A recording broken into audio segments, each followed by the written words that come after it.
bareng saya Akila Rahma, dan sekarang kita nggak kerasa nih udah di Ramadan ke-21 ya sahabat Elsifa. Jadi di hari ke-21 Ramadan ini kan udah mulai fase 10 hari terakhir gitu ya, yang bener-bener kalau misalkan kita lihat nih ya, ini tuh fasenya itu bonus pahala yang unlimited gitu ya. Banyak pintu-pintu itu dibuka gitu ya, pintu-pintu taubat. Jadi kayak bener-bener apalagi kalau misalkan kita dapat kesempatan ampunan Lailatul Qadar. Nah itu bener-bener Masya Allah banget. Dan sekarang nih ya, kita bakal bahas tentang fikih wanita ya dalam Ramadan. Jadi kalau misalkan banyak nih ya wanita-wanita di luar sana ya yang bingung banget gimana persoalan tentang haid ataupun kosmetik segala macamnya gitu ya. Dan di sini tentunya Akila nggak sendirian ya. Akila bersama narasumber yang akan menjelaskan ke sahabat Elsifa semuanya tentang fikih wanita ya. Jadi di sini di studio kita udah hadir nih, ada Ustazah Risma. Assalamualaikum Ustazah. Waalaikumsalam warahmatullahi wabarakatuh. Gimana kabarnya nih Ustazah? Alhamdulillah khair. Alhamdulillah ya. Semoga puasanya masih terjaga gitu ya. Amin, insyaallah. Nah Ustazah, kalau misalkan ngomongin wanita dan juga Ramadan nih ya, kan kayak banyak banget pasti mitos-mitos gitu ya di kalangan masyarakat ini. Dan sebenarnya banyak juga pertanyaan yang bikin ragu gitu, kayak ini benar gak sih, ini gimana sih sebenarnya hukumnya gitu kan ya. Jadi kayak biar kita di sini menuntaskan itu semua gitu ya, biar nggak overthinking lagi gitu ya, ibadahnya juga bisa tenang gitu selama Ramadan ini. Jadi langsung aja ya Ustazah, kita masuk ke pertanyaan nih ya. Boleh. Ini sebenarnya sering banget nih ya ditanyain, dan ini pernah masuk DM juga gitu ya. Jadi bagi wanita yang baru suci dari haid, ini tepat di waktu subuh atau misalnya sesaat setelah subuh gitu ya Ustazah, itu langsung berpuasa atau kodok gitu setelah Ramadannya? Baik, bismillahirrahmanirrahim. Teteh-teteh semua, bunda juga, untuk wanita yang dia itu baru selesai haidnya, baru berhenti darahnya, karena dihitung selesai darah itu bukan dari mandi besarnya, tapi dari selesai darahnya, berhenti darahnya, itu dikatakan selesai haidnya, bukan dari mandinya, begitu ya. Lalu sebenarnya ini ada dua hukum. Bagaimana kalau seorang wanita itu dia haid, selesai haidnya itu di waktu tepat pas fajar atau sesaat sebelum fajar misalnya gitu ya. Kemudian dia untuk mandi pun misalkan tidak ada waktu yang cukup, kemudian dia pas mau mandi sudah keburu azan subuh gitu. Gimana tuh gitu ya? Yang perlu kita ketahui bahwa ada hadis Nabi SAW yang diriwayatkan oleh Ummu Salamah dan Sayyidah Aisyah, itu terdapat di kitabnya Imam Bukhari ya. Di situ diceritakan bahwa kata Ummu Salamah, Nabi SAW tuh pernah mendapati pagi hari di waktu subuh, beliau itu dalam keadaan junub, selesai jima dengan istrinya. Kemudian Nabi SAW menjelang subuh, sesaat setelah subuh bahkan, Nabi Muhammad SAW mandi besar dan melanjutkan puasanya. Kemudian kata Ummu Salamah, la yaqdi, Nabi Muhammad tidak mengqadha puasanya. Nah ini gimana kalau orang yang haid? Kan ini Nabi junub, bukan haid begitu ya. Nah gimana kalau orang yang haid? Itu bisa dibuka di Al-Qurtubi bahwa sesungguhnya gimana kalau orang haid dia selesainya sesaat mau subuh gitu ya. Kalau sesaat sebelum subuh dan sebelumnya dia sudah niat ingin puasa dan dia mandi besar setelah sholat subuh, maka dia sah puasanya dan tidak perlu mengqadha. Begitu. Lalu bagaimana kalau seorang wanita yang selesai darahnya setelah subuh, artinya setelah fajar shadiq ya, maka sesaat setelah subuh berarti ada jeda sebelum fajar. Kita aja kan kalau sahur tuh nggak boleh ya setelah subuh begitu ya. Kalau ini darahnya selesainya setelah subuh, maka dia mandi besar, otomatis dia tidak puasa. Ada waktu-waktu yang terjeda begitu ya, maka dia qadha hari itu. Begitu. Mungkin ya. terjawab nih ya sahabat Elsifa, kalau misalkan puasanya itu haidnya itu selesainya itu sebelum subuh gitu ya, dan udah ada niatnya, berarti itu tidak perlu qada gitu betul ya. Meskipun dia mandi besarnya setelah subuh. Tapi kalau darahnya selesainya setelah subuh, maka tidak beda hukum lagi, begitu ya. Oke, siap. Terus kita lanjut nih ya saja ke pertanyaan berikutnya yang gak kalah sering bikin galau gitu ya. Ini tentang hukum skincare dan juga kosmetik nih. Jadi gimana hukumnya kalau misalnya pakai pelembab bibir atau lip balm gitu yang biasa sekarang dipakai, atau lipstick dan juga parfum, tapi bagi wanita ketika siang hari di Ramadan, itu sebenarnya apakah bahannya kan di bibir itu keresap dan juga bisa mungkin tertelan sedikit rasa-rasa lipstiknya, itu apakah membatalkan puasa gitu? Sebelum kita bahas tentang perskincarean, perparfuman gitu ya, atau lip balm, itu yang harus kita pahami sebagai seorang wanita ataupun mungkin laki-laki ya, yang membatalkan puasa itu kalau dalam fikih praktis itu ada 9. Saya bahas dulu yang pertama. Yang pertama itu memasukkan sesuatu ke lubang yang 5. Yang pertama lubang mulut, sudah pasti lubang mulut, dan itu tertelan. Bukan hanya memasukkan. Kalau memasukkan doang di sini, dia tidak membatalkan. Tapi kalau tertelan, dia dibatalkan. Sebentar, saya sebelum bahas lip balm ya. Yang kedua lubang hidung. Lubang hidung itu dikatakan batal sampai kayak gimana gitu ya.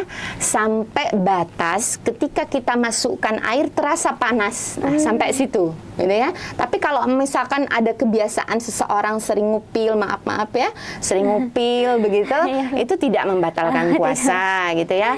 Kemudian bagaimana kalau telinga nih? Kalau telinga itu ada, kalau menurut mazhab Imam Syafi'i ya, kalau menurut mazhab Imam Syafi'i, telinga itu batasnya sampai kalau kita masukin jari apa ini kelingking, nah sampai situ ukuran segini berarti ya.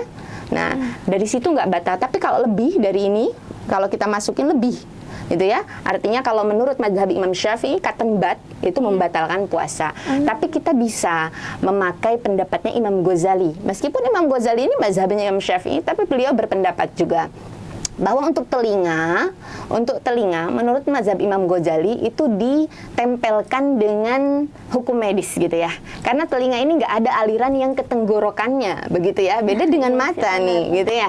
Nah kalau telinga menurut mazhab Imam Hambali, korek telinga itu menurut Imam Ghazali, itu tidak membatalkan sama sekali puasa, meskipun beliau itu mazhab Syafi'iyah begitu ya.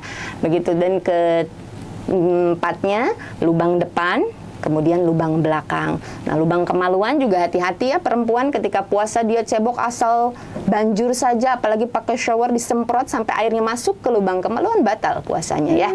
Justru harus lebih hati-hati ketika kita cebok sedang puasa. Makanya para ulama termasuk mazhab Syafi'iyah itu menyarankan ketika kita puasa, kalau kita cebok itu usahakan memakai telapak jari tengah ditekan, mau tekan seperti apapun air tidak akan masuk begitu ya. Dan lubang belakang. Sekarang kita bahas bagaimana kalau seorang perempuan atau baik perempuan maupun laki-laki memakai lip balm di bibirnya begitu ya. Selama yang di lip balm ini tidak masuk ke tenggorokannya, itu tidak membatalkan puasa. Tapi kalau sampai terasa ke tenggorokannya, maka itu membatalkan puasa. Dan hukum memakai lip balm ataupun kosmetik, skincare itu mubah, diperbolehkan, termasuk parfum. Kalau hukum parfum itu kata para ulama dia itu tafarruh, untuk gaya menyenangkan diri gitu ya. Kan parfum kita seneng wangi gitu ya, tafarruh dia menyenangkan diri. Itu bertentangan dengan kalau kita lagi puasa, kan kita lagi mendidik ketawaduan, kita lagi mendidik rasa lapar begitu. Makanya ada beberapa ulama yang memakruhkan memakai parfum. Tapi kita juga tidak hanya mengambil pendapat yang memakruhkan gitu. Karena Nabi Muhammad SAW sendiri tuh senang dengan parfum. Beliau tuh wangi, paling wangi-wanginya seorang manusia gitu ya. Nabi Muhammad tuh sering memakai parfum, maka ada beberapa ulama itu memboleh-bolehkan saja, asalkan misalkan ada seseorang tuh kalau nggak pakai parfum badannya tuh bau begitu ya. Nah, dia boleh pakai parfum ketika bulan Ramadan. Adapun ketika di rumah saja atau ketika dia tidak ada uzur, maka ambillah pendapat yang memakruhkan, seperti itu. Kalau misalkan kita sering ketemu orang, mengganggu penciuman orang, pakai saja, tidak apa-apa, begitu ya. Oke, Kemudian berarti, apa lagi? Kalau misalnya ada sesuatu yang mungkin rasanya itu udah kerasa di lidah, itu Betul. tetap tidak, meskipun gak tertelan, itu tetap membatalkan puasa, Ustazah? Tidak, Oke. selama tidak tertelan. Oh, Begitu. Kalau tertelan, maka membatalkan puasa. Begitu. oke. Nah, terus lanjut nih, ini yang benar-benar ibu-ibu biasanya juga sering diraguin gitu ya, Iya. tentang mencicipi masakan gitu ya. Betul. Jadi kalau misalkan ibu-ibu kan biasanya paling sibuk di dapur ya kalau Ramadan, bikin takjil gitu Iya. ya. Jadi kalau misalnya batas toleransi mencicipi masakan ya, biar nggak hambar saat berbuka, itu apakah cuma di ujung lidah atau gimana, Ustazah?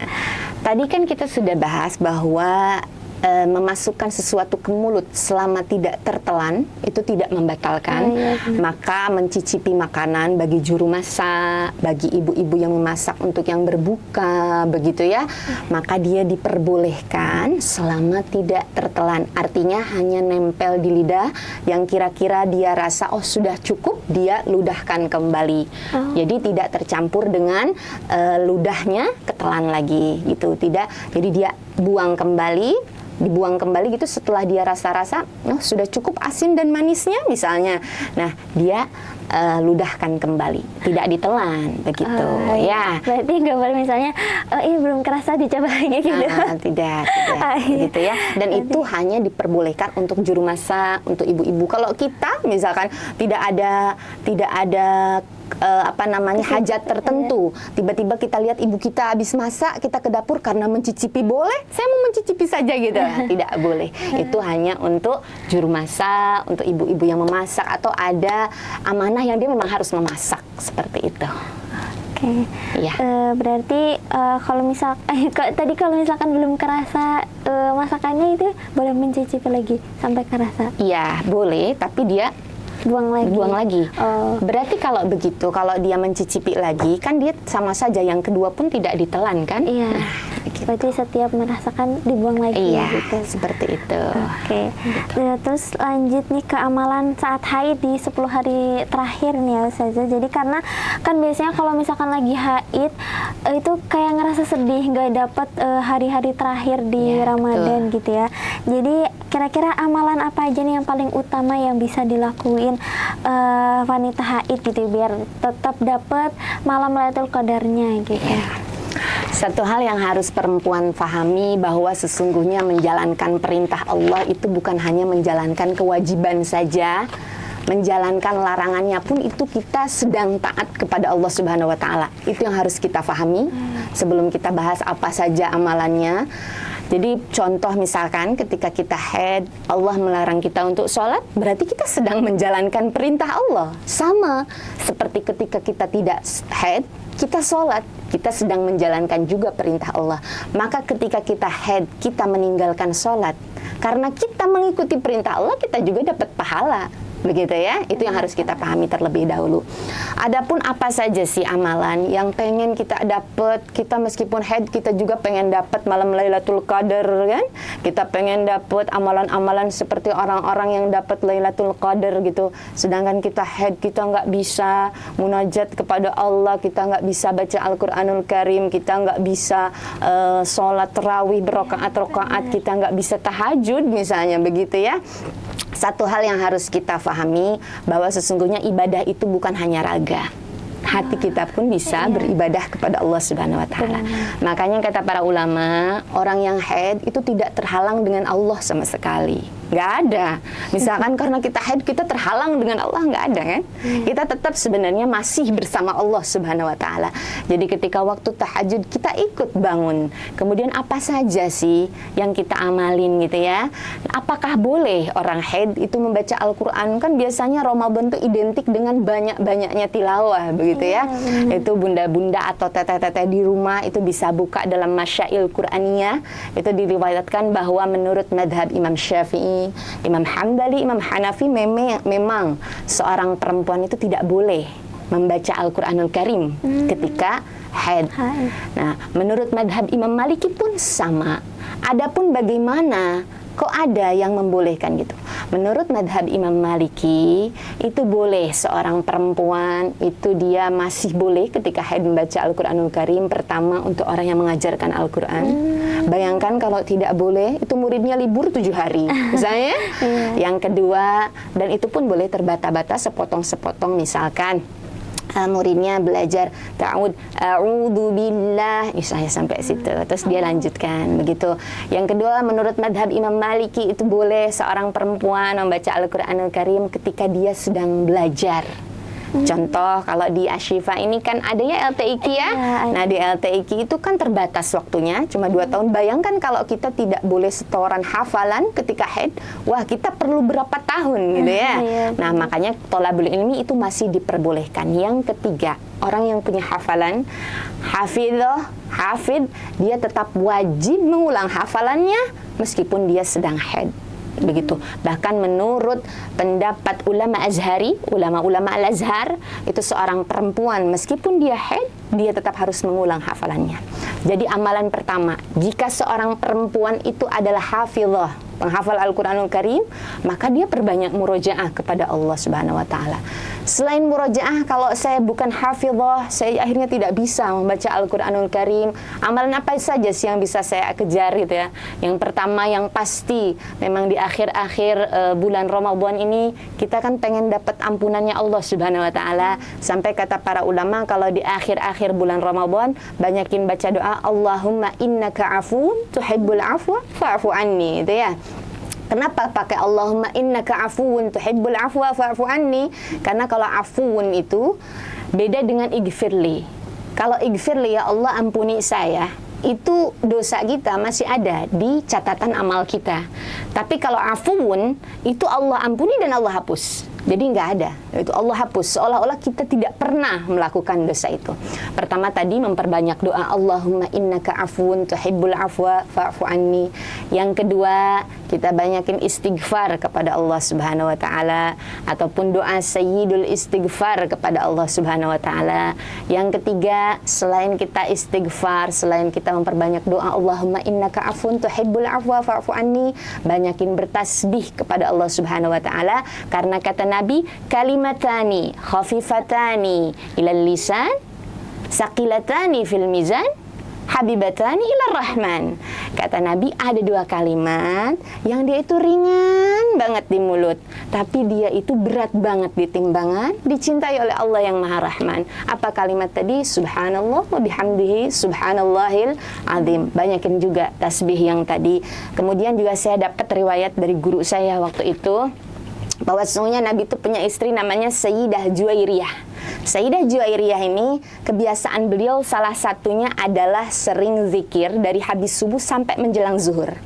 Kemudian Nabi tanya, maukah kamu saya kasih amalan yang dia itu pahalanya bahkan lebih banyak daripada zikir kamu ini?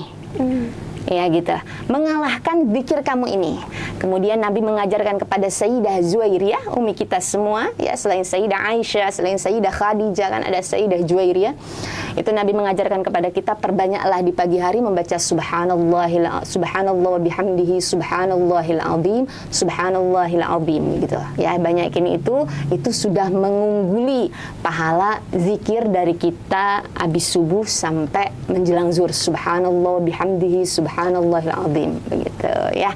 Itu salah satunya amalan yang bisa kita lakukan.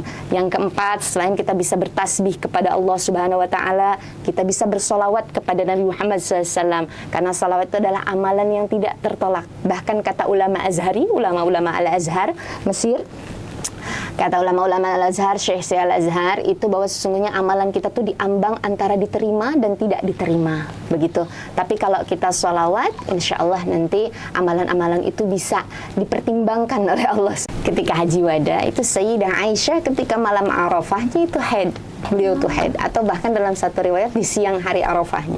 Itu Sayyidah Aisyah memang pernah ada sedikit beliau bicara begini, lau kunti lastu minal haq lashdakaitu ilal haq. Kata Sayyidah Aisyah, wahai haid, kalau engkau bukan dari Allah, saya bakal aduin engkau ke Allah deh. Itu saya tuh pengen ikut tawaf sama Nabi, saya pengen sa'i dengan Nabi begitu ya. Tapi itu udah ketentuannya Allah Subhanahu wa taala. Sama untuk kita ketika kita Ramadan, kalau Allah sudah menghendaki kita haid, ya sudah, terima, kita bahagia begitu. Kita masih bisa kok bermunajat dengan Allah, kita masih bisa beribadah kepada Allah Subhanahu wa taala. Kita menjalankan perintah Allah dengan kita tidak sholat ketika haid, itu adalah suatu pahala besar juga karena kita mengikuti ajarannya Allah Subhanahu wa taala. Mungkin seperti itu ya.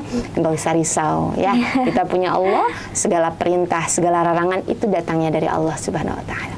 Oke, berarti ya sahabat Elsifa nggak usah galau-galau lagi nih ya, kalau misalkan lagi ada yang lagi haid nih di 10 hari terakhir kayak gini, nggak usah, karena tadi udah dikasih jawabannya ya sama Ustazah Risma. Iya. Terus lanjut nih, kita ke tentang ibu hamil dan menyusui nih Ustazah. Jadi kalau misalkan ibu hamil dan menyusui kan harus membayar fidyah atau mengkodoknya. Jadi kira-kira mana nih yang lebih utama buat membayar itu semua, yang kira-kira mazhab paling umum di Indonesia itu apa gitu? Betul, ya. Untuk ibu hamil dan menyusui, yang harus kita pahami bahwa penghalang kita atau uzur ketika kita saum Ramadan itu ada uzur yang dia bisa hilang, ada yang dia tidak bisa hilang. Yang tidak bisa hilang, contoh seseorang yang sudah sepuh, gak mungkin kan dia misalkan dia udah gak kuat puasa, gak mungkin ketika selesai Ramadan dia bilang, oh nanti saya bakal qadha setelah Ramadan karena saya jadi muda. Nggak mungkin ya. Jadi dia tidak akan bisa hilang, otomatis dia terkenai fidyah saja. Begitu. Yang kedua, orang yang sakit itu uzur yang tidak akan bisa hilang, sakit yang benar-benar tidak akan ada kesembuhan. Gitu ya. Dia harus minum obat seumur hidupnya, begitu. Dia tidak bisa sembuh setelah Ramadan, maka dia cukup fidyah saja. Fidyahnya kapan? Boleh ketika 1 hari bulan Ramadan paginya dia langsung fidyah. Dalam pendapat mazhab Imam Syafi'i 6,7 ons begitu. Tapi alhamdulillah di Asyifa sudah ada ya lembaga yang mengaturnya, bisa langsung datang ke Asyifa Peduli begitu ya. Kemudian ada uzur yang dia itu bisa hilang. Jadi bisa hilang. Contoh, orang yang dia itu hamil dan menyusui, kan bisa aja setelah dia selesai punya anak, setelah dia menufus, dia tidak akan hamil lagi, dia tidak akan terus-terusan hamil seumur hidupnya, dan dia tidak akan terus-terusan menyusui begitu. Lalu bagaimana? Nah, kalau yang tidak hilang begini, disinilah terdapat khilafnya para ulama begitu. Kalau yang tadi hilang kayak orang haid itu kan tidak mungkin terus-terusan haid, maka dia udzur yang hilang begitu. Kalau udzur yang tidak, udzur yang tidak hilang itu seperti contohnya menyusui dan hamil. Nah, ketika misalkan udzur yang hilang kalau menyusui dan hamil ya. Lalu bagaimana setelah dia selesai Ramadan gitu? Misalkan dia ketika Ramadan dalam keadaan hamil atau dalam keadaan menyusui. Pendapat madhab Imam Syafi'iyah yang biasa dipakai di Indonesia, menurut pendapat madhab Imam Syafi'i, seorang perempuan ketika dia hamil atau menyusui, dia rasa tubuhnya ini tidak akan kuat untuk puasa. Kalau saya puasa dalam keadaan hamil, saya ini lemes, saya ini nggak kuat. Dia sebenarnya nggak takut kehamilannya kenapa-napa, dia rasa kehamilannya ini kuat begitu ya. Lalu dia bagaimana nih kalau misalkan saya nggak kuat gitu? Maka menurut pendapat madhab Imam Syafi'i, kalau kita menakutkan diri kita sendiri, maka kita hanya cukup mengqadha saja.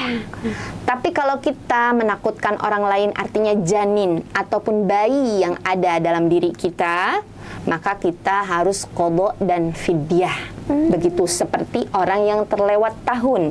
Orang yang misalkan dia punya hutang puasa dari Ramadan sebelumnya belum terbayar, sampai terlewat bulan Ramadan lagi, kan dia harus qadha dan fidyah. Begitu ya. Nah, ini pendapat madhab Imam Syafi'i. Adapun pendapat Imam Hambali, menurut pendapat Imam Hambali kita tidak perlu fidyah. Kita qadha saja. begitu ya. Jadi akhirnya kan ada khilaf, ini qadha fidyah apa qadha saja, begitu. Bahkan ada riwayat Anas bin Malik dan Ibnu Umar itu mengatakan, ini sekelas sahabat, 10 orang sahabat itu mengatakan tidak perlu qadha, cukup fidyah saja gitu. Karena terkadang setelah kita hamil kan kita nanti melahirkan, menyusui, datang lagi Ramadan kita masih dalam keadaan menyusui, begitu ya. Maka pendapat Anas bin Malik cukup fidyah saja. Gimana kita menyikapi ini? Nah, menyikapi khilaf seperti ini, kita bisa ambil dua hukum. Kalau sekiranya kita itu termasuk orang yang kuat, kuat dalam artian kuat berpuasa, begitu ya, maka kita qadha. Ataupun kita dari segi mal, dari segi harta juga cukup, ambil pendapat mazhab Imam Syafi'i, qadha dan fidyah. Kalau misalkan kita sudah tidak kuat untuk puasa, gitu ya, anak-anak kita masih kecil, meskipun masih kecil, masih menyusui, ada yang masih kecil lagi, kita ngurusin rumah udah capek, begitu ya, maka ambillah pendapat Anas bin Malik, sahabat Nabi Muhammad SAW, cukup dengan fidyah saja. Nah, ada juga pendapat mazhab Imam Syafi'i, beda kasus kalau begini. Misalkan ada seorang wanita, ketika bulan Ramadan, dia punya hutang puasa karena haid 6 hari. Misalkan, ketika Ramadan, dia belum hamil, dia haid 6 hari. Menjelang Lebaran, malam takbir, atau 2 hari setelah bulan Syawal, 2 hari di bulan Syawal gitu ya, setelah Id, dia positif ternyata. Nah, ketika Ramadannya dia belum hamil. Dia cuma punya hutang puasa tuh 6 karena dia haid, begitu. Nah, malam takbiran dia ternyata positif hamil. Otomatis Syawal ke Sya'ban, berarti Syawal ke Sya'ban ke depannya, berarti dia ada dalam posisi hamil dan menyusui. Ya. Nah, ini menurut pendapat mazhab Imam Syafi'i, kalau dia tidak kuat mengqadha yang 6 ini, kalau dia tidak kuat mengqadha yang 6 tadi di bulan Ramadan, ya, sebelum dia hamil, nah, terlewat tahun kan nanti ke Ramadan selanjutnya, karena dia baru menyusui 2 bulan, begitu ya. Nah, maka dia tidak wajib qadha fidyah. Dia hanya wajib qadha. Ramadan lagi, dia masih menyusui, anaknya baru 2 bulan, datang lagi Ramadan, anaknya baru 1 tahun 4 bulan, datang lagi Ramadan, maka dia cukup qadha saja meskipun terlewat tahun. Itu menurut pendapat mazhab Imam Syafi'i, ya, begitu ya. Begitu mudahnya Allah mengatur hukum-hukum kita, jadi ambillah yang cocok untuk kita, begitu. Semua ada dalilnya, tapi kalau kita mau condong ke satu, kita mau ambil yang satu, boleh. Di Indonesia ini rata-rata kita mengambil pendapat mazhab Imam Syafi'i, ya. Kalau orang yang hamil, dia takut akan dirinya, dia hanya wajib qadha. Kalau orang yang dia takut akan bayi dan janinnya, maka dia wajib qadha dan fidyah. Seperti orang yang terlewat tahun, begitu. Nah, bedanya kalau orang yang terlewat tahun dengan orang yang tadi menurut pendapat mazhab Imam Syafi'i, kalau dia hamilnya setelah Ramadan, begitu ya, dia kan hanya wajib qadha. Tapi kalau misalkan terlewat tahun, dia gara-gara haid terlewat tahun, kan dia jadi qadha fidyah. Maka kalau terlewat tahun Ramadannya 1 kali, dia wajib qadha fidyah. Kedua kali, Ramadan kedua kali, misalnya belum dibayar juga, fidyahnya belum dibayar, qadhanya belum dibayar, maka dia qadhanya tetap segitu jumlahnya, tapi fidyahnya dikali 2, ya kan, begitu kan? Misalkan di Ramadan pertama dia punya hutang puasa 6 hari, kemudian datang lagi Ramadan dia belum dibayar. Ini bukan karena hamil atau menyusui, ya, gak ada sebab apa-apa, begitu. Dia kemudian datang lagi Ramadan, dia akhirnya belum bayar, akhirnya dia kan jadi qadha fidyah karena terlewat tahun, begitu. Kemudian dia belum bayar juga, qadha fidyah, fidyahnya 6, qadhanya pun 6. Datang lagi Ramadan, dia belum juga bayar, maka fidyahnya jadi 12, qadhanya jadi 6. Begitu. Kalau sudah dibayar 4, misalnya qadhanya tinggal 2, ya qadhanya 2. Fidyahnya sudah dibayar semua, misalnya sudah dibayar, qadhanya baru dibayar 4, fidyahnya sudah 6-6-nya. Datang lagi Ramadan, kan dia terlewat tahun lagi, maka dia cukup bayar fidyah 2 saja, karena kan 2 aja yang belum dibayar qadhanya, begitu ya. Paham? Gitu, ya. Iya, begitu. Berarti ya emang Islam itu sebenarnya kalau dilihat itu mungkin kayak banyak hukumnya gitu ya, tapi sebenarnya Allah udah meringankan itu semua gitu Ya, ya. begitu. Makanya kata para ulama, maksud dari ayat Allah la yukallifullahu nafsan illa wus'aha, Allah tidak membebani seseorang kecuali atas kadar kemampuannya. Itu adalah kadar syariat, bukan kadar ujian. Kalau kita lihat orang Palestina diuji sampai meninggal, ya memang begitu ujian Allah tuh kadang sampai bikin kita meninggal. Begitu. Tapi kalau kadar syariat, ujian syariat, Allah tuh menempatkan kita sesuai kemampuan kita. Sholat hanya 5, puasa hanya 1 bulan dalam 12 bulan, begitu ya. Begitu. Oke, langsung aja lanjut nih ya Ustazah. Ini dalam hal suntik dan infus nih. Jadi kalau misalkan kita lagi puasa nih, posisinya masih puasa, tapi tiba-tiba kita pingsan, nah terus tiba-tiba di klinik itu harus mendapat suntikan, kayak suntikan infus gitu. Itu apakah membatalkan puasa atau enggak nih Ustazah? Sebelumnya bentar, kalau masalah pingsan ada hukumnya sendiri juga. Oh, gitu. Begitu ya. Yang membatalkan puasa nih, saya bahas pingsan sedikit ya. Yang membatalkan puasa itu nomor ke-8, salah satunya adalah hilang akal. Yang pertama gila. Gila sebentar dia batal puasa. Kemudian orang pingsan nih. Orang pingsan dia batal puasa kalau dia pingsannya itu sesudah fajar. Dari sesudah fajar, sudah subuh, sadar-sadar dia habis maghrib. Habis maghrib, maka dia batal puasanya. Kalau begini, dia pingsan, misalkan pingsan pagi hari, habis subuh, jam 10 dia sadar sebentar, pingsan lagi, maka puasanya tidak batal. Itu kalau pingsan ya, jadi beda hukum. Sekarang gimana kalau suntikan? Ini kan tadi batal itu memasukkan sesuatu ke lubang yang 5 kecuali mata. Kan mata juga lubang ya. Lubang air gitu, mata. iya. Ya. Lubang yang 5, mulut, lubang mulut tenggorokan, ditelannya, kemudian lubang hidung, lubang telinga, lubang kemaluan depan, dan lubang belakang, begitu. Nah, suntikan atau vaksin, ya, kalau disuntik bukan ke lubang yang tadi, bukan diteteskan, maka dia tidak membatalkan puasa selama belum beres. Selama dia itu bukan suntikan makanan seperti suntikan infus, ya kan? Infus itu membatalkan puasa karena dia kan bikin segar. Tapi kalau suntik KB, vaksin itu diperbolehkan dilakukan di siang hari di bulan Ramadan, tidak membatalkan puasa. Vaksin, KB, kemudian apalagi yang suntikan-suntikan, misalnya ada perempuan lagi perawatan wajah disuntik-suntik gitu ya, itu tidak membatalkan puasa gitu. Kalau suntik infus atau suntik yang ke otot begitu ya, yang menguatkan gitu, itu membatalkan puasa gitu. Lagian juga kalau orang sakit mana mungkin dia puasa, udah tahu di infus ya. Begitu, pasti begitu. Tapi kan kita perlu juga tahu hukum gitu, perlu juga. Berarti kalau misalkan lagi sakit ya udah gak usah maksain gitu ya. Betul, karena kan termasuk orang yang tidak perlu puasa orang yang sakit. Lanjut kita bahas ke tentang dahak dan lidah Ustazah. Jadi kalau misalkan kayak banyak juga nih orang-orang tuh yang ragu kalau misalnya menelan dahak tapi udah benar-benar sampai di pangkal tenggorokan gitu ya, atau misalnya ada nih yang iseng nelan air wudhu gitu ya Ustazah, tapi masih kerasa di mulut, itu membatalkan puasa atau enggak? Kita bahas tentang ludah. Tadi kan yang membatalkan puasa itu memasukkan sesuatu ke anggota mulut dan ditelan. Kalau memasukkan doang di sini di area lidah, kemudian dimuntahkan lagi, itu tidak membatalkan puasa. Yang batal itu kalau ditelan. Sekarang gimana kalau ludah? Ludah itu tidak membatalkan puasa selama pertama ludah kita sendiri. Ya iya. Ini kenapa kok ulama bilang ludah kita sendiri? Apakah ada orang yang makan ludah orang lain gitu ya? Dia anaknya meludah diambil dia jilat misalnya.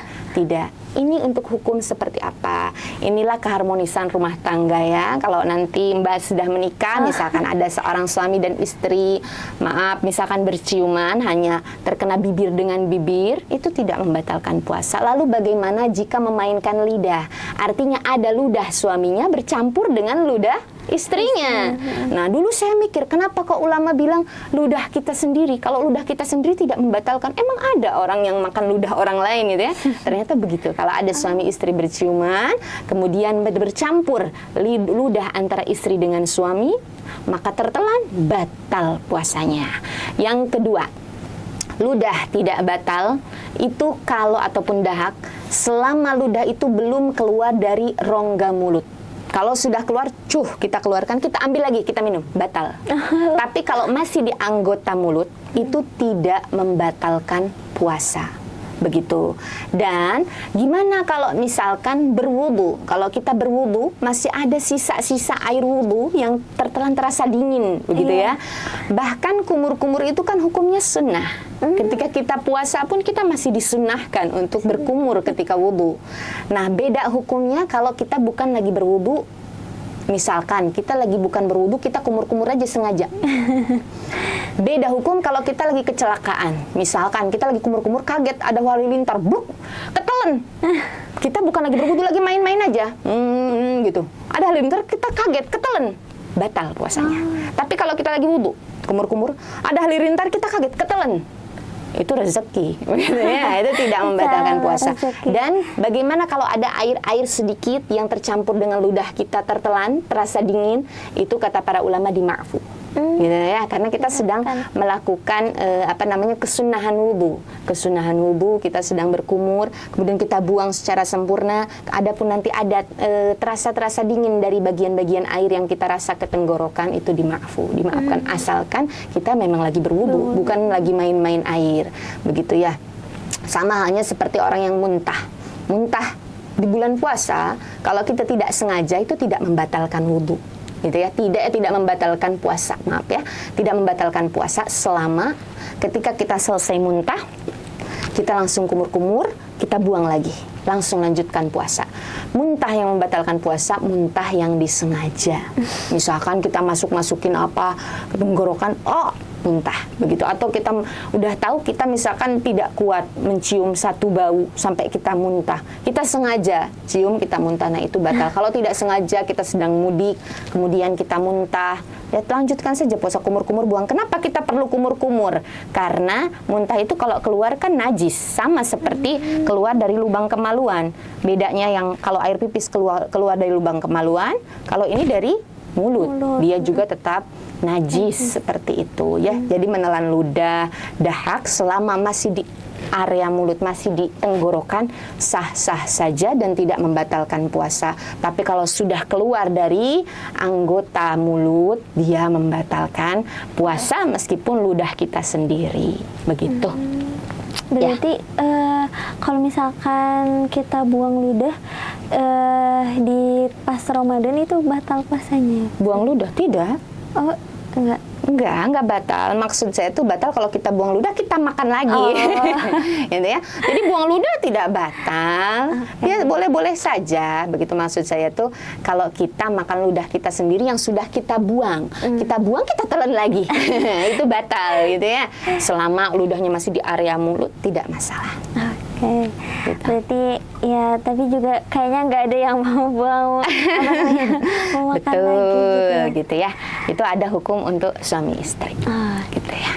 Terus ada nih Bun pertanyaan tentang obat penunda haid, karena emang sebenarnya banyak ya muslimah mungkin yang pengen Ramadannya itu penuh juga fokus gitu ya tentang beribadah itikaf gitu, terus akhirnya mengonsumsi obat penunda haid. Ini sebenarnya gimana nih pandangan fikih dalam obat penunda haidnya?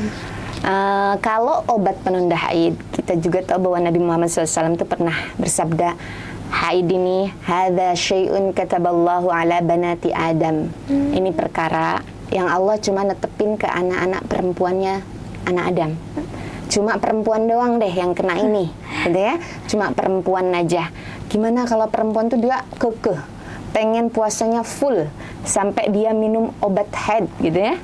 Padahal dia tahu haid itu datangnya dari Allah Subhanahu wa taala ya, dan yang menetapkan pun Allah Subhanahu wa taala. Begitu. Lalu ketika kita tidak sholat, kita sedang menjalankan perintah Allah juga gitu. Tapi bagaimana nih kalau dari segi hukum? Meminum obat haid, penunda haid itu boleh-boleh saja. Boleh boleh saja. Seperti halnya kalau kita umroh, kita misalkan udah dari jauh-jauh hari ngumpulin uang pengen umroh, kan kita nggak mau pas di sana kita haid gitu ya, kita nggak bisa ikut tawaf gitu ya, boleh-boleh saja selama tidak mendatangkan maldarat. Tapi ternyata ketika kami kaji lagi, saya bersama guru saya, saat itu guru saya cerita bahwa memang beliau punya temannya ini mutawifah gitu, suka nganterin orang haji dan umroh. Jadi hampir tiap tahun tuh ada minum obat penunda haid gitu. Memang setahun ke pertama, kedua tuh tidak kerasa apa-apa. Tapi setelah bertahun-tahun beliau mengkonsumsi itu, akhirnya ketika usia beliau menginjak 50, itu beliau terkena sakit kanker ya. Karena memang kan kita haid juga itu adalah kata bahullah, penetapan Allah, memang kita harus begitu ya. Ada mungkin bagian-bagian kotoran yang dikeluarkan, ini sengaja tidak dikeluarkan. Akhirnya ketika usia beliau 50, saat itu beliau terkena kanker gitu ya. Tuh cerita dari guru saya di Jawa saat itu, di Kediri begitu. Nah, gimana kalau misalkan haid, kita nggak mau nih Ramadan kita terganggu oleh haid? Kalau dari segi hukum fikih boleh saja, gitu ya, boleh saja. Tapi kalau misalkan kita tuh terkadang tidak perlu menjadi egois untuk hal-hal sesuatu yang sudah ditetapkan oleh Allah. Bisa jadi Allah lebih ridho kalau kita itu menerima apa yang sudah Allah tetapkan, gitu. Lagian kata saya juga, ibadah itu bukan hanya dari segi fisik, hati kita masih boleh beribadah. Itu kita ketika haid dan ketika tidak haid, Tuhan kita tetap sama, Allah Subhanahu wa taala, dan tidak ada bedanya perlakuan Allah kepada kita ketika kita selesai haid baik ketika kita sedang haid, sama saja. Allah itu menempatkan dirinya sebagai Tuhan. Jadi memang terima saja kalau kalau menurut beberapa ulama ya lebih baik kita mengikuti alurnya Allah Subhanahu wa taala. Adapun kalau ditanya hukum ya boleh saja. Mungkin dia pengen benar-benar full iktikaf, dia jadi panitia iktikaf misalnya ya. Kan orang yang haid itu tidak boleh iktikaf kecuali menuntut ilmu. Misalnya berdiam diri di masjid itu hanya untuk majelis ilmu. Adapun ketika bukan majelis ilmu dia iktikaf itu tidak boleh. Begitu. Ya. Adapun dia panitia, dia mengharuskan dia minum itu tidak masalah, karena hukum meminumnya pun boleh-boleh saja selama tidak maldarat gitu. Yang jadi hukum tuh nanti ketika keluar haid baru di situ ada hukum gitu ya. Dan rata-rata saya juga punya teman waktu itu umroh, dia sengaja minum itu, obat itu, dia memaksakan dirinya. Ternyata ketika sampai sana akhirnya dia jadi ngeflek, haid terputus-putus. Bahkan kalau haid terputus-putus itu lebih rumit lagi hukumnya. Karena dia harus meniteni jam. Jam haid itu kan dari awal keluar darah. Misalkan kalau hari Senin dia keluar darah jam 11 siang, maka satu harinya hari Selasa jam 11 baru dikatakan satu hari. Jadi kalau ada seorang wanita dia haid misalkan dari Senin sampai Jumat, dia hari Seninnya jam 11. Kalau kita lihat dari jam 11 hari Senin ke hari Selasa 1 hari, hari Selasa ke hari Rabu 2 hari, hari Rabu ke hari Kamis 3 hari, hari Kamis ke hari Jumat 4 hari. Tapi kalau kita hitungnya bukan jam, Kamis, Jumat, Senin, Selasa, Rabu, Kamis, Jumat, 5 hari. Padahal kalau kita lihat dari jam, dia cuma 4 hari. Maka kita perlu ketika haid itu meniteni, kalau bahasa Jawanya itu meniteni ya, menulis jamnya. Kira-kira kita keluar darah tuh jam berapa, atau dikira-kira saja. Oh, saya tadi haid keluar menjelang zuhur gitu. Nah, ketika puasa ini juga kita perlu meniteni haid itu, karena ada dua qaul, ada qaul laqti sama sahbi. Itu kalau menurut qaul laqti, itu kalau ada seorang wanita, dia misalkan haidnya itu 2 hari haid, suci 3 hari, 2 hari lagi haid, maka keseluruhannya jadi haid. Tapi kalau qaul sahbi itu 2 hari haid, 3 harinya dikatakan suci, sisanya juga haid. Begitu. Atau dalam bukan qaul laqti, qaul sahbi bisa dikatakan dengan qaul asah dan muqabilul asah. Begitu. Biasanya kalau kami dulu pakai pendapatnya qaul asah dan muqabilul asah, atau dalam bahasa lain qaul laqti dan qaul sahbi. Gitu ya.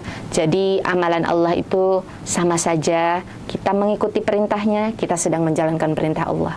Mengikuti larangannya, kita juga sedang menjalankan perintah Allah Subhanahu wa taala. Sama saja. Allah itu baik kita sedang haid ataupun tidak, Allah itu tetap Tuhan kita. Jadi emang harus ya apa namanya, kalau misalkan haid pun ya nggak usah risau gitu ya, Iya. terima aja gitu. Banyak ya. amalan yang Iya. bisa kita lakukan. Benar. Nah, terus ini tentang keputihan Ustazah. Emang kadang kan kita tuh ngerasa ragu ya sama keluarnya keputihan pas lagi puasa. Jadi itu ini tetap cuma batal puasanya atau cuma batal wudunya aja nih Ustazah? Baik. Keputihan itu beda hukum dengan haid. Kalau haid itu damun jibillatun yakhruju min aqsa rahimil mar'i ala sabili sihati. Darah yang keluar secara watak dari aqsa rahimil mar'i, awal rahimnya perempuan gitu, dari dinding rahimnya perempuan, yang dia itu keluar dengan normal saja dalam keadaan sehat. Seperti itu dengan usia yang sudah cukup pastinya.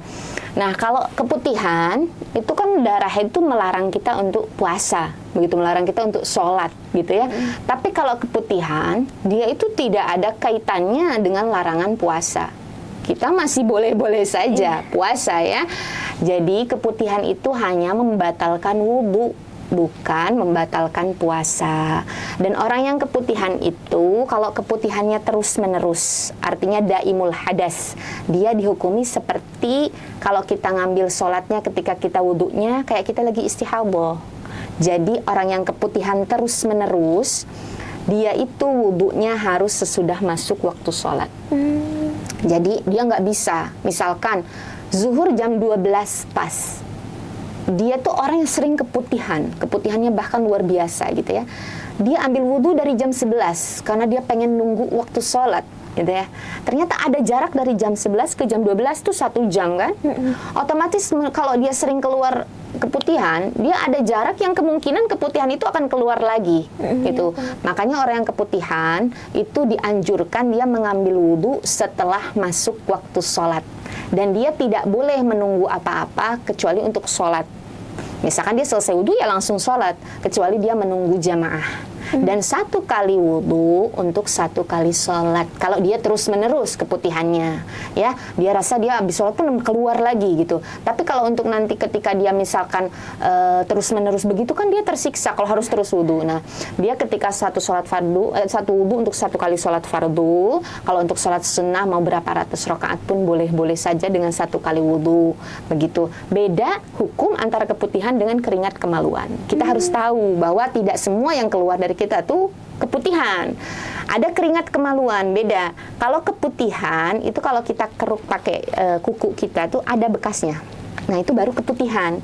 Tapi kalau keringat kemaluan dia itu kayak, maaf ya, kalau kayak air yang kena ke bagian sidi perempuan ya, maaf, ke bagian sidi ada tuh kayak air gitu ya, kita lihat nggak ada, kalau kita giniin nggak ada bekas yang menempel putih kah atau apa, itu keringat kemaluan. Kalau keringat kemaluan dia tidak membatalkan wudhu dan tidak najis, tapi kalau keputihan dia itu najis dan membatalkan wudhu gitu ya.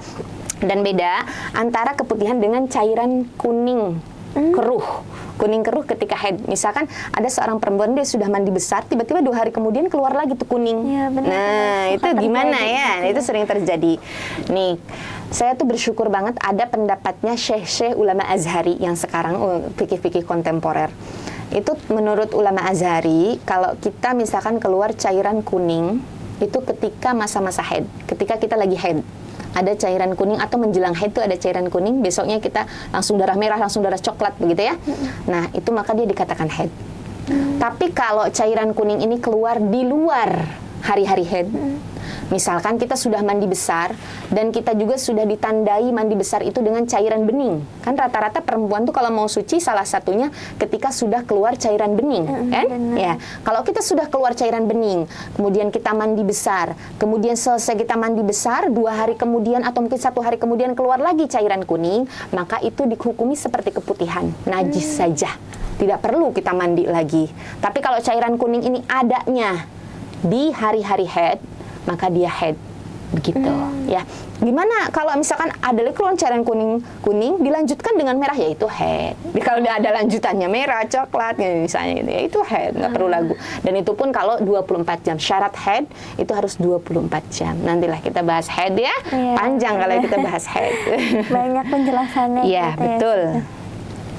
Ya, jadi itu tadi udah beberapa penjelasan ya sahabat Elsifa tentang banyak nih, ada ibu hamil menyusui, ada haid, suntik, infus dan lain sebagainya. Jadi ya makin paham gitu ya sahabat Elsifa tentang agama Islam itu yang bukan menyulitkan gitu ya, tapi sebenarnya ini udah memudahkan kita banget gitu ya.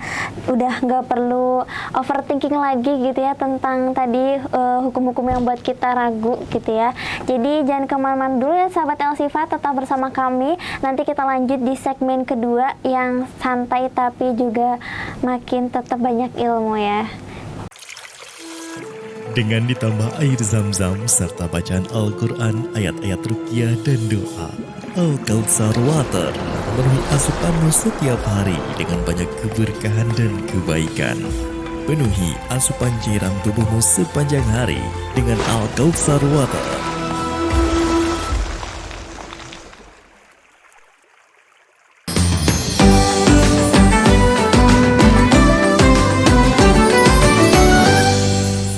Oke sahabat Elsifa, balik lagi bareng Akila dan juga Ustazah Risma ya di program Ngabuburit bareng Elsifa Radio, satu frekuensi sejuta keberkahan ya. Jadi biar suasana makin seru nih ya, Ustazah Akila mau ngajak Ustazah main game nih ya, biar ngabuburitnya nih kerasa gitu ya. Gamenya nih singkat aja Ustazah, tinggal jawab mitos atau fakta, nanti Akila bacain pertanyaannya yang benar-benar sering beredar di masyarakat gitu ya. Kita mulai ke pertanyaan yang pertama. Jadi wanita haid ini dilarang memotong kuku ataupun rambutnya karena setiap helai rambut ini harus ikut dimandikan saat mandi wajib gitu ya. Itu mitos atau fakta nih Ustazah? Sudah pasti ya. Karena memang menjaga diri juga itu adalah suatu kewajiban bagi kita semua gitu. Maka seorang perempuan tidak terhalang, dia masih boleh untuk memotong kuku ataupun menyisir rambutnya tidak terbawa atau tidak dibawa mandi, itu tidak masalah. Yang jadi hukum itu ketika memotong rambut, itu memotong rambut kata para ulama alangkah baiknya dilakukan setelah kita suci. Kalau tidak ada gangguan, sama sekali tidak ada gangguan, alangkah baiknya dilakukan setelah suci. Adapun kalau dia sudah bersuami, misalkan seorang perempuan sudah bersuami, suaminya pengen kekeh rambut istrinya dipotong, padahal si istrinya ini sedang haid, maka boleh saja dilakukan saat itu dipotong. Begitu. Oke, berarti kalau misalkan pun keramas itu nggak apa-apa, boleh waktu haid. Iya, masa 8 hari nggak, misalnya 8 hari haid nggak keramas 8 hari, Masya Allah ya. Iya Itu sih, bagaimana benar rambutnya ya. Oke, berarti mitos ya nih jawabannya sahabat Elsifa. Terus lanjut ke pertanyaan kedua nih. Menangis saat berpuasa. Nah, kalau misalkan biasanya tuh menangis sampai sesugukan, sampai tertelan, itu apakah membatal puasa Ustazah? Ya, kita kembali ke hukum yang awal bahwa sesungguhnya menangis itu kan boleh-boleh saja. Iya. Kalau tertelannya jadi batal. Mau menelan air mata, menelan apapun tuh batal, gitu ya. Nangisnya boleh, tapi kalau tertelan sampai tertelan itu yang membatalkan. Iya, biasanya kan orang kalau misalkan lagi puasa nih, nggak boleh nangis nanti batal puasanya gitu. Padahal sebenarnya mah boleh-boleh aja ya Ustazah. Ya, boleh saja. Atau misalkan ada, biasanya kalau nangis kan disertai dengan ada air yang keluar dari hidung ya. Misalkan maaf ingus misalnya gitu. Nah, kalau ingusnya belum keluar dari hidung, masih di sini keseret lagi ke dalam, itu tidak masalah. Tapi kalau sudah keluar, kehirup lagi ke dalam, itu sama seperti hukum ludah kalau sudah keluar dari anggota mulut kita buang, kita telan, jadi batal. Tapi kalau masih di anggota mulut ya boleh saja. Oh, berarti itu Batalnya karena tertelan. Kalau nangis boleh. Mau seharian nangis mengingat Allah tidak masalah. Masya Allah. Benar-benar ya. Terus lanjut ke pertanyaan ketiga ya Ustazah. Kalau misalnya mencium aroma masakan ya atau parfum gitu ya, ini tuh tapi parfumnya yang sangat menyengat, nah itu bisa mengurangi pahala atau bahkan membatalkan puasa. Tapi secara sengaja, ini mah di garis bawain secara sengaja. Secara sengaja mencium parfum atau makanan, ini wangi. Iya, benar. Banget gitu ya. Tidak membatalkan puasa. Oh, tidak. Ya, tidak membatalkan puasa karena tidak tertelan. Coba kalau misalkan di angin-angin itu ada rasa-rasa rendang, ketelan ke tenggorokan sampai rasa rendang gitu misalnya gitu ya. Kalau tidak membatalkan puasa, yang ada dia mengurangi pahala puasa. Oh, ya, Gitu ya. mungkin. Tadi kan kalau parfum itu bisa, dia itu termasuk orang yang tafarruh, nyenengin dirinya gitu ya. Dia boleh-boleh saja. Padahal tapi kalau misalkan tidak ada urgen apa-apa, dia alangkah baiknya meninggalkan parfum itu untuk mendidik dirinya untuk tawadhu begitu. Oke, berarti ini mitos atau fakta nih Ustazah? Dia itu berarti ya tidak membatalkan. Iya sih, tidak membatalkan. Oke, lanjut ke pertanyaan. Mitos ya. Iya, mitos. Pertanyaan keempat, ini ada membersihkan telinga pakai cotton bud ya tadi, atau bisanya memasukkan jari ke lubang telinga tapi terlalu dalam ketika wudhu, ini bisa membatalkan puasa atau tidak? Mitos atau fakta nih? Fakta menurut mazhab Imam Syafi'i, memasukkan sesuatu ke telinga melebihi batas masuknya kelingking ke telinga, ujung kelingking, maka dia membatalkan puasa menurut mazhab Imam Syafi'i. Tapi juga mitos menurut pendapat Imam Ghazali tidak membatalkan. Jadi dia bisa fakta, bisa juga mitos begitu ya. Iya, benar. Menurut mazhab menurut Imam Ghazali itu tidak membatalkan. Ya, tadi udah pernah dibahas juga di segmen pertama ya Ustazah. Sahabat Elsifa bisa mungkin mundur lagi ngelihat penjelasannya kalau mau lebih jelas lagi gitu ya. Terus pertanyaan kelima nih Ustazah, kalau misalkan tentang wanita haid yang katanya nih dilarang masuk ke masjid untuk sekedar mendengarkan kajian atau mungkin lagi ikut itikaf gitu, itu mitos atau fakta nih Ustazah? Beda hukum antara kajian dengan itikaf. Oh. Ya, kalau hanya untuk mendengarkan kajian itu boleh-boleh saja. Tapi kalau untuk iktikaf itu haram, tidak boleh gitu ya. Bahkan dalam pendapat mazhab Imam Syafi'i itu kita hanya boleh di masjid itu melewatinya, bukan murur, bukan berdiam diri di masjid, itu tidak boleh. Tapi untuk kajian, ikut kajian, kemudian kita keluar setelah hajat kajian itu tidak masalah. Tapi untuk murur iktikaf itu tidak boleh. Gitu, berarti dia bisa mitos, bisa fakta. gitu. Oke, berarti ya ternyata banyak banget ya Ustazah hal yang selama ini kita kira tuh mitos gitu ya, ternyata bisa jadi fakta, atau kebalikannya yang selama ini mungkin kita kira fakta ternyata jadi mitos, kayak potong kuku atau misalkan keramas tadi gitu ya. Emang ya sebenarnya yang ribet itu cara overthinking kita sendiri gitu ya Ustazah. Ya, jadi mungkin sebelum kita tutup nih Ustazah, kira-kira ada pesan buat para sahabat Elsifa di sana gitu ya selama Ramadan ini? Alhamdulillah, Ramadan itu adalah bentuk satu kasih sayangnya Allah Subhanahu wa Ta'ala. Satu bulan Ramadan penuh, Allah kasih pahala berlipat-lipat. Maka seyogianya kita itu termasuk orang yang bergembira dengan hari-hari yang kita lalui di bulan ini. Kemudian di malam-malam ini kita sudah cukup, misalkan di 11 bulan yang lalu kita terlelap tidur. Usahakan di bulan ini kita termasuk orang yang banyak munajat dengan Allah Subhanahu wa Ta'ala, karena Nabi SAW itu pernah berdiri dalam mimbarnya, itu Nabi mengucapkan amin, amin, amin 3 kali. Sahabat nanya, wahai Rasulullah, kenapa engkau ini ucapkan amin tiba-tiba gitu ya? Kemudian kata Nabi, sunya tadi Jibril itu datang kepada saya. Kata Jibril bilang gini, nih celaka banget deh orang yang datang bulan Ramadan dan berakhir bulan Ramadan dia tidak dapat ampunannya Allah Subhanahu wa Ta'ala. Maka celaka itu diaminkan oleh Nabi Muhammad SAW. Jadi seyogianya kita rebut perhatiannya Allah, kita cari kasih sayangnya Allah, kita cari rahmatnya Allah di bulan ini. Semoga apa yang sudah kita lakukan di tahun-tahun lalu, mungkin di bulan-bulan lalu, kesalahan yang kita sudah lakukan, kita kejar ampunannya Allah, karena Allah memberi ampunan secara selebar-lebarnya. Tidak lihat, tidak pandang bulu, Allah buka selebar-lebarnya. Dan banyak orang yang dia dapat kemuliaan, dia dapat posisi di sisi Allah itu gara-gara bulan Ramadan. Banyak, bahkan Al-Quran sendiri yang paling mulia gitu ya, yang diturunkan kepada Nabi Muhammad SAW, Allah pilih bulannya itu bulan Ramadan. Begitu mulianya bulan ini ya.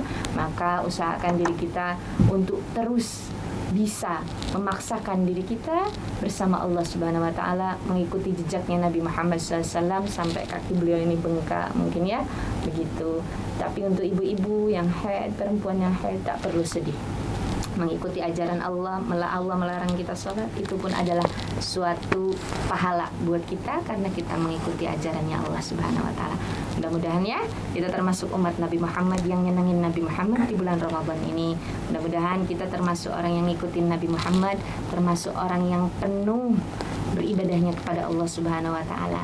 Tapi gak perlu khawatir, senyum pun adalah ibadah. Jadi banyakin ibadah, banyak senyum juga di bulan Ramadan. Bagi karena lapar diem aja cemburu, jangan juga lah. Senyum, banyak senyum insyaallah. Oke, berarti Masya Allah ya, terima kasih banyak atas ilmunya Ustazah hari ini. Semoga sore hari ini gitu ya, semoga ilmunya ini bisa membuat kita lebih tenang gitu ya, lebih yakin untuk menjalani sisa-sisa Ramadan kali ini. Kalau catatan dari Akila cuma jangan percaya katanya gitu ya, karena ini bisa jadi fakta gitu ya, bukan cuma mitos yang beredar di masyarakat gitu ya. Jadi iya, perbanyak mencari ilmu, karena ya hari ini kita juga belajar gitu ya, kalau misalkan wanita itu istimewa gitu ya, jadi semuanya itu bisa beribadah gitu ya, bisa dijadikan ibadah sama kita kalau misalkan kita tahu ilmunya gitu ya. Jadi ya sekarang waktunya Akila dan juga Ustazah Risma pamit undur diri ya sahabat Elsifa.